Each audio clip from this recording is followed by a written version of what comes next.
उस समय भारत के इकोनॉमिक जगत में एक भूचाल आया हुआ है।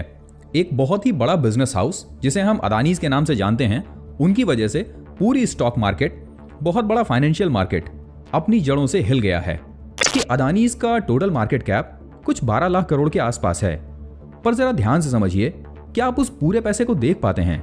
आंसर है नहीं, और यही वेल्थ है। ज्यादातर लोग एक एवरेज आईक्यू के होते हैं, इसलिए वो कभी भी इन वेल्दी पर्सन से कुछ नहीं सीख पाते, बिकॉज वेल्थ हिडन होती है। हम ये जान ही नहीं पाते और ये देख ही नहीं पाते कि किसी इंसान की वेल्थ किस तरह से काम करती है, या फिर कोई इंसान कैसे वेल्थ एक्यूमुलेट करता है। नतीजा बहुत बुरा होता है। हमें चाहिए कि पैसे के इन नियमों को साइकोलॉजी ऑफ मनी नामक इस किताब के रेगुलर लेसन से सीखते रहें। Good evening friends, psychology of money के इस 9th एपिसोड में आप सभी का स्वागत है। हमें उम्मीद है कि अभी तक के जो 8 सेशंस हैं वो आप में से ज़्यादातर लोगों ने देख रखे होंगे। अगर आप में से कोई ऐसा है जिसने अभी तक के सारे सेशंस स्किप कर दिए हैं और आज आप फर्स्ट टाइम इस 9th सेशन को देखने वाले हैं, तो हमारी आपको सलाह होगी कि इससे पहले के 8 सेशंस देखिए, तब आपको आज का सेशन समझने में थोड़ी ज़्यादा आसानी होगी। चैप्टर 9, मनी नहीं वेल्थ कमाओ। पर जरा ध्यान से सोचिए, अगर आप में से किसी से हम ये सवाल पूछें कि मनी और वेल्थ के अंदर क्या डिफरेंस है, तो ज्यादातर के पास इसका कोई क्लियर कट आंसर ही नहीं होगा, क्योंकि हम में से हर किसी को लगता है कि मनी और वेल्थ दोनों एक ही हैं। और यही वजह है कि हम में से ज्यादातर लोग एक औसत भारतीय की जिंदगी जीते हैं, मिडिल क्लास या फिर थोड़ा सा अपर मिडिल क्लास, पर हम कभी भी सुपर रिच की श्रेणी में नहीं आ पाते। इसका कारण यह है कि हम में से ज्यादातर लोगों के पैसे के संबंध में कॉन्सेप्ट्स ही क्लियर नहीं होते हैं, जैसे कि यही सवाल कि मनी और वेल्थ के बीच में डिफरेंस क्या है। अब ये एक बहुत बड़ी आयरनी है कि आज जिस समय हम ये सेशन रिकॉर्ड कर रहे हैं, उस समय भारत के इकोनॉमिक जगत में एक भूचाल आया हुआ है। एक बहुत ही बड़ा बिजनेस हाउस जिसे हम अदानीज के नाम से जानते हैं, उनकी वजह से पूरी स्टॉक मार्केट, बहुत बड़ा फाइनेंशियल मार्केट अपनी जड़ों से हिल गया है। हम में से किसी को भी नहीं पता कि स्टॉक मार्केट के अंदर आने वाली ये गिरावट कितनी दूर तक जाएगी। न केवल ये अदानीज के लिए बुरा है, बल्कि इससे जुड़े हुए बहुत सारे बैंक्स, जिनमें टॉप SBI बैंक है और एक बड़ा इंस्टीट्यूशन जो कि LIC है, और हम में से लगभग सभी लोगों के पास इसकी कोई ना कोई पॉलिसी जरूर होंगी। इसका असर वहां तक जाएगा। जरा सोचिए, अगर हम आपसे कहें कि अदानीज ने साइकोलॉजी ऑफ मनी नामक इस बुक के एक बेसिक कॉन्सेप्ट्स का पालन नहीं किया, जिसकी वजह से ये आज ऐसी परिस्थिति में फंसे हुए हैं, तो क्या आप यकीन करेंगे?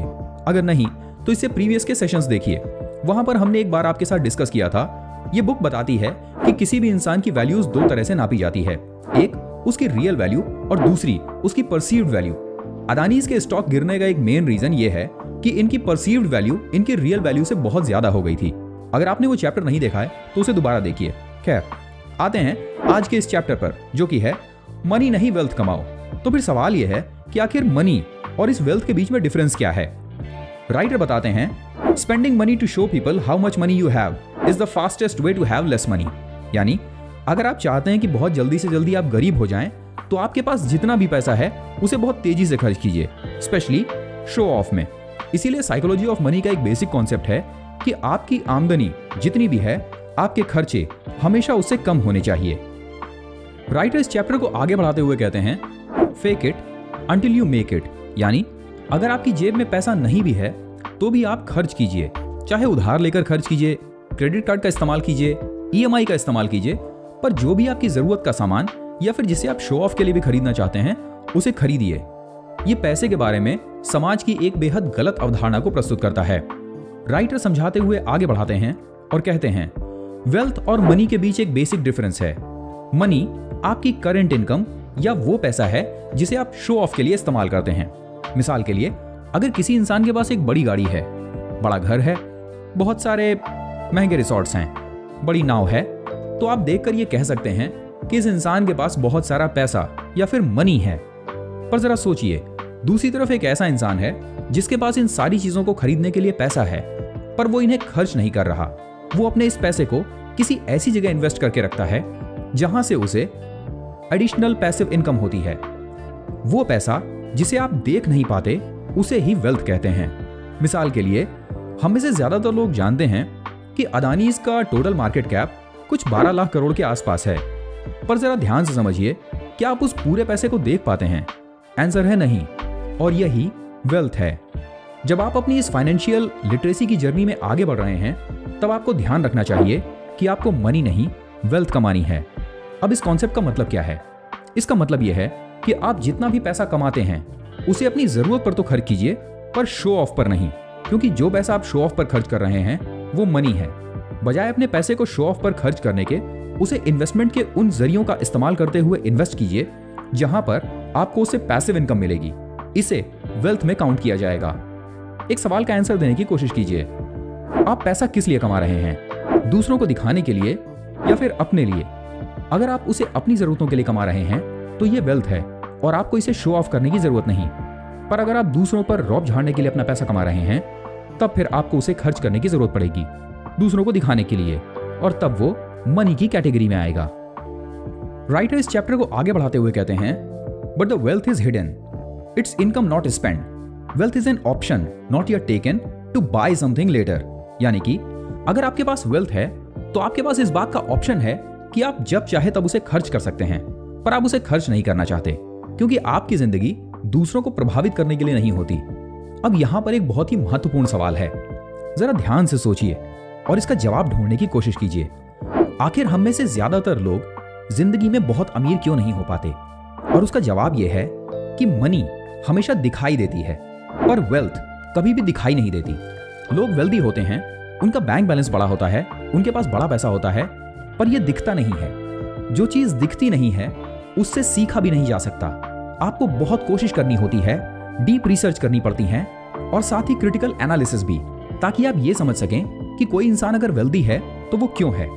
ज्यादातर लोग एक एवरेज IQ के होते हैं, इसलिए वो कभी भी इन वेल्दी पर्सन से कुछ नहीं सीख पाते, बिकॉज वेल्थ हिडन होती है। वहीं दूसरी ओर लोग बड़ी गाड़ियां खरीदते हैं, बड़े बंगले खरीदते हैं, ये मनी का शो ऑफ है। इससे सीखना आसान होता है क्योंकि यह हमें सामने दिखाई दे रहा होता। हम में से ज्यादातर लोग ये चाहते हैं कि अगर किसी सेलिब्रिटी जिससे हम प्रभावित हैं उसने जो कार खरीदी है हम भी वही कार खरीद लें, पर हम ये नहीं समझ पाते कि वो सेलिब्रिटी अपने उस वेल्थ को कहाँ इन्वेस्ट करके रखता है, और हमें ये सीखना चाहिए। साथ ही उसी के आधार पर हमें भी अपने पैसे को इन्वेस्ट करना चाहिए, और ऐसा इसलिए होता है क्योंकि वेल्थ ऑलवेज हिडन होती है। लेखक इसे अपने शब्दों में समझाते हुए कहते हैं, the problem for many of us is that it is easy to find rich role models. It is harder to find wealthy ones because by definition their success is almost hidden. अब यहाँ पर society में चलती हुई एक अजीब सी मान्यता आपका रास्ता रोकती है। अगर आप चाहते भी हैं कि बहुत ज्यादा पैसा न खर्च करें, उसे साइलेंट बिना किसी को दिखाए हुए सही जगहों पर निवेश करें, तो आपको कुछ बातें सुनने को मिलती हैं। मिसाल के लिए, इतना पैसा रखकर फायदा ही क्या अगर तुम उसे खर्च नहीं कर सकते। एक दिन मर जाओगे और सारा पैसा दूसरों के हाथ चला जाएगा, तब क्या होगा इस पैसे का? आखिर तुम किसके लिए इतनी मेहनत कर रहे हो? पर जरा अपने आप से सवाल पूछिए कि इस तरह की राय आपको कौन देता है? क्या ये लोग बहुत अमीर हैं जो आपको ऐसी राय दे रहे हैं? जवाब मिलेगा नहीं। ये राय आमतौर पर उन लोगों से मिलती है जो खुद ही एक मध्यम वर्गीय जीवन जी रहे हैं, क्योंकि हर वो इंसान जिसने अपनी जिंदगी में वेल्थ एक्यूमुलेट की है वो जानता है कि पैसे की इंपॉर्टेंस क्या है और मनी और वेल्थ में डिफरेंस क्या है। वो कभी भी आपको अपने पैसे को शो ऑफ करने के लिए खर्च करने की सलाह नहीं देता, पर हम में से ज्यादातर लोग इस बात को समझ ही नहीं पाते, और इसीलिए राइटर कहते हैं, it is too ingrain in us that to have money is to spend money that we don't get, see the restraint it takes to actually be wealthy, and since we can not see it, it is hard to learn about it. हम ये जान ही नहीं पाते और ये देख ही नहीं पाते कि किसी इंसान की वेल्थ किस तरह से काम करती है, या फिर कोई इंसान कैसे वेल्थ एक्यूमुलेट करता है। क्योंकि हम उसे देख नहीं पाते इसलिए उससे सीख भी नहीं पाते। राइटर अपनी इस बुक में मनी और वेल्थ के डिफरेंस को समझाते हुए एक स्टडी को कोट करते हैं। कुछ सालों पहले एक किताब द बॉडी, जिसे कि लिखा था बिल ब्रायंसन ने, अपनी इस किताब में एक स्टडी एक्सप्लेन की है। ये स्टडी अमेरिकन लोगों पर की गई थी। इसमें बताया गया था कि ज्यादातर अमेरिकन लोग जब अपना वजन घटाने के लिए एक्सरसाइज करते हैं तो वो इस बात को हमेशा ओवर एस्टिमेट कर देते हैं कि उन्होंने कितनी कैलोरीज बर्न की हैं, और जब वो सप्ताहांत में एक चीट मील लेते हैं तो जितनी कैलोरीज उन्होंने एक्सरसाइज में बर्न की हैं उससे कहीं ज्यादा कैलोरीज इनटेक करते हैं। और इसीलिए आप देखेंगे कि मोटापा अमेरिकन्स की एक बड़ी समस्या है। राइटर ये समझाते हुए कहते हैं, ये उदाहरण पूरी तरह से मनी और वेल्थ पर डिफाइंड है। जरा ध्यान से समझिए। एक्सरसाइज रिच बनने की तरह है। हम में से ज्यादातर लोग थोड़ा सा काम करते हैं और जब पैसा मिल जाता है तो हमें लगता है अब हमारे पास उसे खर्च करने का समय है, और हम उस पैसे को खर्च करते हैं। पर कायदे से हमें वेल्थ के कॉन्सेप्ट का इस्तेमाल करते हुए उस पैसे को खर्च नहीं करना बल्कि उसे संभाल कर रखना है। उसे ऐसी जगहों पर इन्वेस्ट करना है जहां वो पैसा और भी पैसा बनाकर एज ए पैसिव इनकम हमारी नेटवर्थ को बढ़ाता रहे। जरा इन बेहद अमीर लोगों की पूरी जिंदगी और जिस तरह से वो हमें सिखाते हैं उसे ध्यान से एनालाइज करने की कोशिश कीजिए। अगर हम में से किसी के पास एकदम से इतना पैसा आ जाए तो शायद हम उसे कुछ ही दिनों में उड़ाकर खत्म कर दें। पर जब इनसे ये सवाल पूछा जाता है कि आखिर वो अपने पैसे से क्या करते हैं, तो ये लोग फिलैंथ्रोपी, एक बड़ी कंपनी खड़ी करना, अपने पैसे को ऐसी जगहों पर इन्वेस्ट करना जहां वो और पैसा जनरेट कर सके, इसके अलावा इनके दिमाग में और कुछ भी नहीं आता। और ऐसा इसलिए है कि वो पैसे के संबंध में एक बेहद इंपॉर्टेंट नियम समझते हैं। वे मनी नहीं बल्कि वेल्थ कमाने पर ध्यान देते हैं। तो अगर आज के बाद कभी भी आपके दिल में यह ख्याल आए कि दूसरों को इंप्रेस करने के लिए आपको कुछ खरीदना है, तो खुद से यह सवाल पूछिए कि आपके जीवन का मकसद क्या है, मनी कमाना या वेल्थ कमाना। अब हमारा आपसे एक सवाल है, कमेंट बॉक्स में जाकर हमें जरूर बताएं, ऐसा कब हुआ है जब आपने दूसरों को इंप्रेस करने के लिए कुछ पैसे खर्च किए और उससे आपने क्या खरीदा। या कभी आपको ऐसा लगा हो जब आपने एक बड़ा अमाउंट खर्च करने के बाद अपने आप को कोसा और खुद से ये कहा, इतने पैसे खर्च करने की जरूरत नहीं थी, मेरा काम कम में भी चल सकता था। दोस्तों, अभी हाल ही में हमने एक शानदार एग्जाम्पल देखा है जहां पर एक बेहद मशहूर इन्वेस्टर रामदेव अग्रवाल जी, जिनका अपना खुद का पोर्टफोलियो तकरीबन 10,000 करोड़ का है, उन्होंने इस बात को स्वीकार किया कि फाइनेंस के मामले में उन्होंने एक बड़ी गलती की। उन्होंने एक बेहद खराब कंपनी जोमैटो, जिसके फाइनेंसेस बहुत खराब थे, में इन्वेस्ट किया।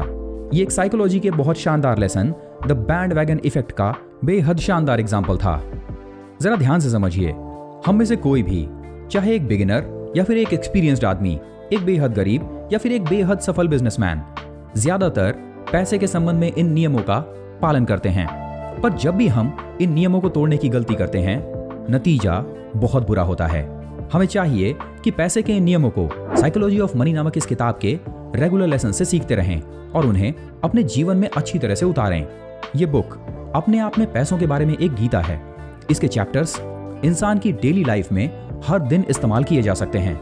हमें उम्मीद है कि आज का ये सेशन आपके जीवन में एक सकारात्मक बदलाव लाने में जरूर मदद करेगा। पर जरूरत है इससे सीखने की, क्योंकि जिंदगी कभी भी सिखाना बंद नहीं करती। पर सवाल यह है कि आप क्या सीखना चाहते हैं।